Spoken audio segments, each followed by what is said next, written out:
ఎలాంటి పప్పులు నానబెట్టకుండా ఇన్స్టెంట్గా 10 నిమిషాల్లో ఈ రెసిపీ చేసేసుకోవచ్చు. చాలా అంటే చాలా బాగుంటుంది. పిల్లలు పెద్దలు ఇష్టంగా అయితే తినేస్తారు. మరి ఈ రెసిపీ ఎలా ఏంటనేది మీకు చూస్తేనే కదా అర్థమవుతుంది. లేట్ ఎందుకు, ఇంకా వీడియోలోకి వెళ్ళిపోదాం పదండి. ముందుగా టమోటాలను అయితే బాగా కడుక్కొని వీటిని చిన్న ముక్కలుగా కట్ చేసేసుకుందాము.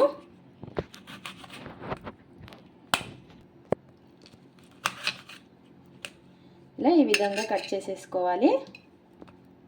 తీసుకునే రవ్వని బట్టి మనము టమోటా అనేది చూసుకొని వేసుకోవాలి.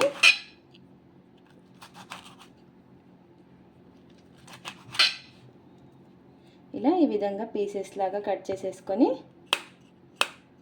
ఇలా ఈ విధంగా మనకి ఎన్నైతే టమోటాలు ఉన్నాయో అన్నీ కూడాను కట్ చేసేసుకోవాలి. ఇప్పుడు ఒక మిక్సీ జార్ అయితే తీసేసుకొని మెత్తగా మిక్సీ అయితే పట్టేసుకోవాలి. మిక్సీ జార్లోకి వేసేసుకొని ఒక 3 ఎండుమిర్చి కూడా వేసుకొని మిక్సీ పట్టేసుకుందాం. ఇలా మిక్సీ పట్టేసుకున్న దాన్ని ఒక బౌల్లోకి అయితే వేసేసుకుందాము. ఇందులోకి సూజీ రవ్వను అయితే వేసుకోవాలి. కప్పున్నర అయితే వేసుకుంటున్నాను నేను.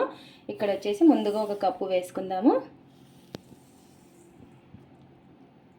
ఇలా 1.5 కప్పుల రవ్వను అయితే వేసుకుంటున్నాను. ఇలా వేసుకొని మొత్తం ఒకసారి బాగా కలిపేసుకుందాం. ఇలా టమోటో పేస్ట్ ఇదంతా కలిసేలాగా కలిపేసుకొని ఇప్పుడు ఇందులోకి పెరుగు అయితే వేసుకోవాలి.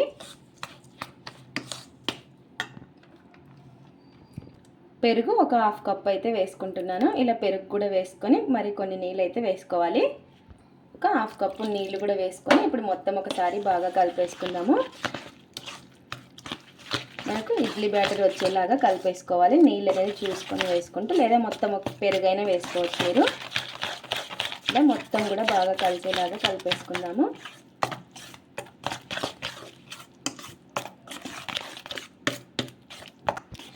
ఇలా ఈ విధంగా కలిపేసుకొని ఒక 10 నిమిషాలు అయితే రెస్ట్ ఇచ్చేద్దాం. ఎందుకంటే మనకు రవ్వ నానిపోతుంది. ఈలోపు ఇందులోకి చట్నీ చేసేసుకుందాం. ఇంకా అయితే పెట్టేసుకొని ఇక్కడ వచ్చేసి చట్నీకి అయితే పెట్టేసుకున్నాము. ఇక్కడ వచ్చేసి పల్లీలు అయితే వేయించేసుకున్నాము. ఈ పల్లీల్ని సిమ్లో పెట్టేసుకొని వేయించేసుకోవాలి. ఇలా వేగిన పల్లీల్ని తీసి ప్లేట్లో అయితే పెట్టేసుకున్నాము. ఒక కడాయి అయితే తీసేసుకొని అందులోకి కొంచెం నూనె వేసుకొని కొద్దిగా పచ్చిమిర్చి కూడా వేసుకొని ఈ పచ్చిమిర్చిని బాగా మగ్గించుకోవాలి. ఇలా పచ్చిమిర్చి కూడా మగ్గిన తర్వాత ఇంకా గ్యాస్ అయితే ఆఫ్ చేసేసుకొని చల్లారిన తర్వాత మిక్సీ పట్టేసుకోవడమే.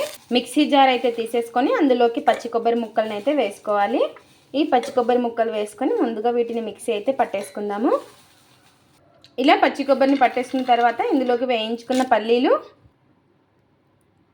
ఇందులోకి రుచికి సరిపడినంత ఉప్పు, పచ్చిమిర్చి, చింతపండు, కొంచెము నీళ్లు వేసుకొని మెత్తగా మిక్సీ అయితే పట్టేసుకోవాలి. ఇలా ఈ విధంగా మిక్సీ పట్టేసుకొని ఇంకా దీనికి పోపు అయితే పెట్టేసుకున్నాను. జీలకర్ర, ఆవాలు, కరివేపాకు వేసేసుకొని ఇంకా చట్నీ అయితే రెడీ అయిపోయింది. ఈలోపు మనకి రవ్వ కూడా నానిపోయి ఉంటుంది. ఇంకా మిగతా ప్రాసెస్ అయితే చూసేద్దాం.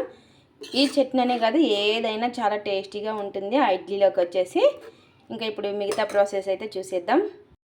ఇక్కడ వచ్చేసి 10 నిమిషాల తర్వాత చూడండి మనకి రవ్వ అయితే నానిపోయి ఉంటుంది. కొంచెం గట్టిగా ఉంది. కొంచెం నీళ్ళు అయితే వేసుకుందాం. ఇంకా ఇందులోకి రుచికి సరిపడినంత ఉప్పు, ఒక 1/2 టీ స్పూన్ అంత వంట సోడా, కొంచెం నీళ్ళు అనేది వేసుకొని మళ్ళీ ఒకసారి బాగా కలిపేసుకుందాము. అంతా కూడాను మనకి ఇడ్లీ బ్యాటర్ ఏ విధంగా ఉంటుందో అలా ఉండేలాగా కలిపేసుకోవాలి.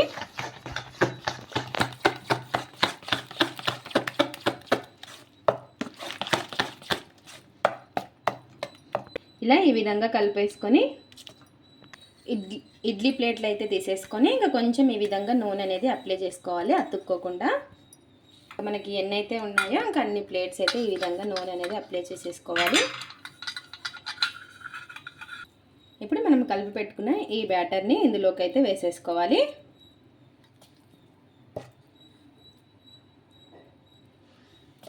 ఇన్స్టెంట్గా 10 నిమిషాల్లో మనం ఈ ఇడ్లీ అనేది చేసేసుకోవచ్చు. మార్నింగ్ ఏం చేయాలని ఆలోచిస్తుంటారు కదా, ఇలా ఒక్కసారి టమోటాతో కొత్తగా ట్రై చేసి ఇవ్వండి. ఇలా ఈ విధంగా వేసేసుకొని ఒకసారి ఈ విధంగా ట్యాప్ చేసేసుకుందాం.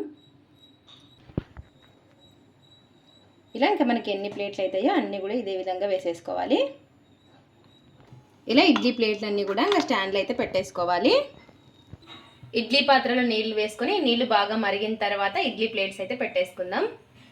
ఇలా నీళ్ళు బాగా మరిగిన తర్వాత ఈ ప్లేట్స్ అయితే ఇందులో పెట్టేసుకుందాము. ఒక 12 నిమిషాలు అయితే ఉడికించుకోవాలి. ఒక 6 నిమిషాలు హై ఫ్లేమ్లో, 6 నిమిషాలు మీడియం ఫ్లేమ్లో పెట్టి. మనకి చూడండి ఇడ్లీ అయితే చేతికైతే తగలడం లేదు, పర్ఫెక్ట్గా కుక్ అయింది. వెంటనే తీయకుండా కొంచెం గోరువెచ్చగా అయిన తర్వాత తీసుకోవాలి. ఇలా ఒక స్పూన్తో తీసేసుకోవడమే ఇంకా ఇడ్లీలని. చూసారా చాలా అంటే చాలా ఈజీగా వచ్చేస్తున్నాయి. మనకి ఇడ్లీ ప్లేట్కి కూడా అతుక్కోవన్నమాట. ఇంకా మనకి ఎన్నైతే ఉన్నాయో ఇంకా అన్నీ ఇదే విధంగా తీసేసుకోవడమే. ఎంతో టేస్టీగా ఉండే టమోటో ఇడ్లీ అయితే రెడీ అయిపోయింది. చూసారా స్పాంజీగా చాలా టేస్టీగా ఉంటుంది. ఇంకా అన్ని ఇడ్లీలు కూడా రెడీ అయిపోయాయి. ఇంకా ఇప్పుడు టేస్ట్ అయితే చూసేద్దాము. చూసారు కదా కలర్ఫుల్గా పిల్లలు అయితే ఇష్టంగా అయితే తినేస్తారు. చాలా స్పాంజీగా ఉంటుంది, నోట్లో పెట్టుకుంటే కరిగిపోయేలాగా. ఇంకా ఇప్పుడు చట్నీలోకి అయితే టేస్ట్ చూసేద్దాం. ఇంకా మనమైతే చట్నీ చేసుకున్నాం కదా, ఆ చట్నీలోకి అయితే టేస్ట్ అయితే చూసేద్దాం. చూసారు కదా ఎంత బాగుందో. ఇన్స్టెంట్గా 10 నిమిషాల్లో మనకి ఇడ్లీ అనేది రెడీ అయిపోతుంది. ఇది ఫ్రెండ్స్ ఇవాళ వీడియో. మా వీడియోస్ కనుక మీకు నచ్చినట్టయితే లైక్ చేయండి, షేర్ చేయండి, కామెంట్ చేయండి, సబ్స్క్రైబ్ చేసుకోండి. స్కిప్ చేయకుండా పూర్తి వీడియో చేయండి. చూసిన వాళ్ళు ఒక లైక్ అయితే చేయండి. టమాటోతో ఇడ్లీ ట్రై చేసి ఎలా వచ్చిందో కామెంట్ అయితే పెట్టండి. Thanks for watching. Bye bye.